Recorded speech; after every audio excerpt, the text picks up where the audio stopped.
Hello বন্ধুরা, তোমরা কেমন আছো? আশা করছি তোমরা খুব ভালো আছো, আর আমিও খুব ভালো আছি।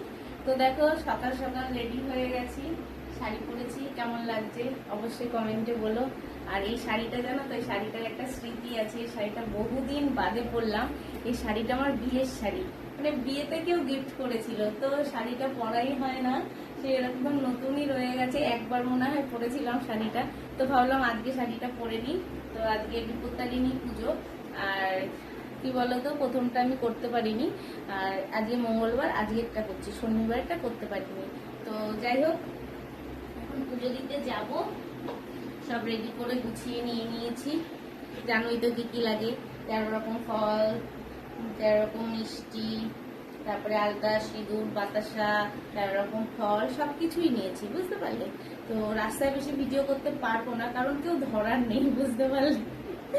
তো কি বলবো, আর একটা কথা তোমাদের সঙ্গে শেয়ার করতে যাই। তোমরা তো সবাই জানো যে আমি ফার্স্ট বেবি পেয়ে গেছি, আর আমি ভীষণ ভীষণ ভীষণ খুশি। তো তোমাদের সঙ্গে কোনো কথা বলা ভিডিও আমার দেওয়া হয়নি, আর সবাই জিজ্ঞেস করেছে দিদিভাই টাকা দিয়ে কি করলে কি করলে। অবশ্যই একটা ভিডিও দেব আশা করছি, মানে দিতে পারবো কিনা জানি না, চেষ্টা করবো। যাই হোক, আমি খুব একটা ব্লগ ভিডিও দিতে পারি না, চেষ্টা করি। আসলে আসলে আমার সাথে কেউ থাকে না, তো ফোন ধরার ওটাই সমস্যা।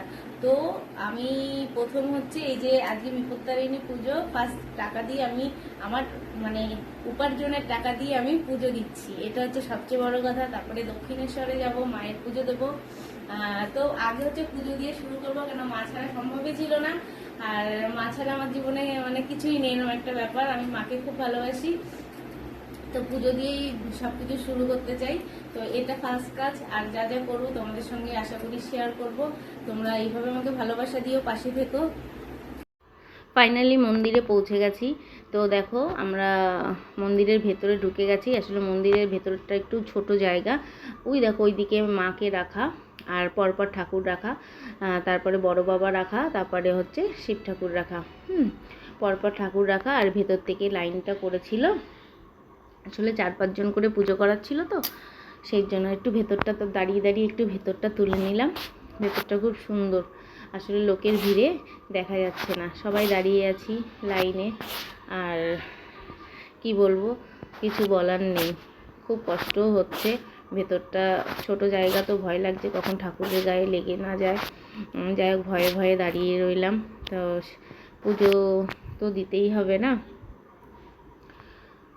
তারপরে এক এক করে লাইন সরছে, আর আমরা অপেক্ষায় রয়েছি কখন পুজো হবে। আর পুজো হচ্ছে দেখছি, ততক্ষণ একটু ভিডিও করে নিলাম। তোমরা সবাই খুব ভালো থেকো, সুস্থ থেকো, আর অনেক অনেক ভালোবাসা রইল তোমাদের জন্য। আর তোমরা আমাকে অনেক অনেক ভালোবাসা দিচ্ছ, সেটাই আমার জন্য অনেক অনেক পাওয়া। তো তোমরা সবাই এইভাবে আমার পাশে থেকো। আর দেখো, যতটা পারলাম শেয়ার করলাম, খুব একটা বেশি পারিনি, কারণ আমার সাথে আগেই বলেছি লোক থাকে না, একা একা ভিডিও করলাম, তো সেই জন্য। তো দেখো, মাকে দেখালাম, এটা সাইড দিয়ে তোলা বলে এরকম লাগছে, আর সামনে দিয়ে তুললে খুব ভালো লাগতো। সবাই ভালো থেকো, সুস্থ থেকো, টাটা।